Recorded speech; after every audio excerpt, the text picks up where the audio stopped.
One day, James had to wait at the station till Edward and his train came in. This made him cross. Late again!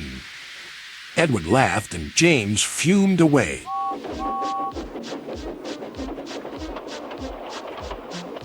After James had finished his work, he went back to the yard and puffed onto the turntable.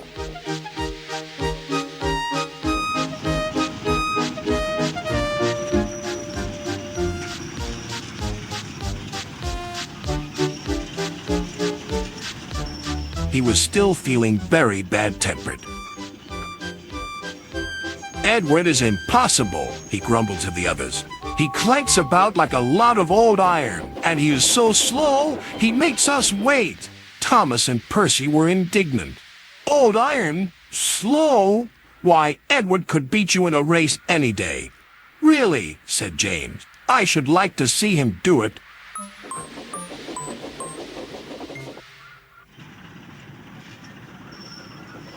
Next morning, James's driver was suddenly taken ill. He could hardly stand, so the fireman uncoupled James ready for shunting.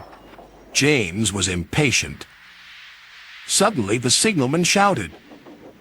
There was James puffing away down the line. "All traffic halted," called the signalman. Then he told the fireman what had happened.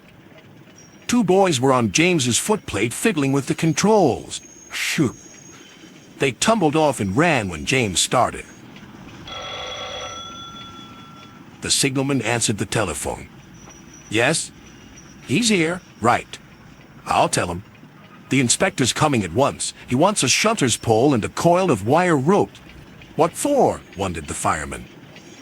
"Search me, but you'd better get them quickly." The fireman was ready when Edward arrived.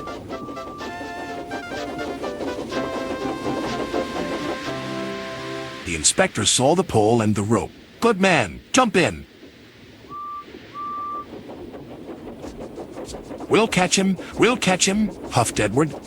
James was laughing.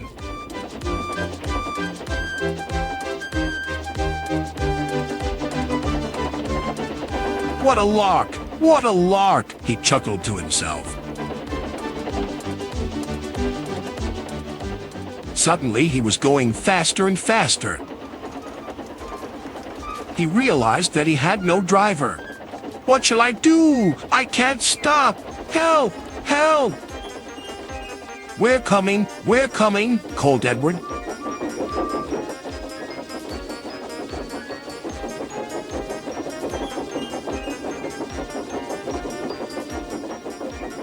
Edward was panting up behind with every ounce of steam he had. At last, he caught up with James.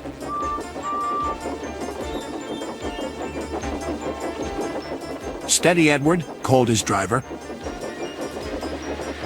The inspector stood on Edward's front, holding a noose of rope in the crook of the shunter's pole. He was trying to slip it over James's buffer. The engines swayed and lurched. At last, "Got him!" he shouted. He pulled the noose tight. Gently braking, Edward's driver checked the engine speed, and James's fireman scrambled across and took control.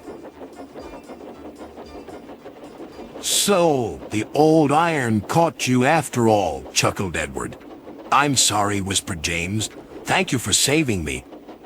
"You were splendid, Edward." "That's all right," replied Edward. The engines arrived at the station side by side. Sir Topham Hatt was waiting. "A fine piece of work," he said.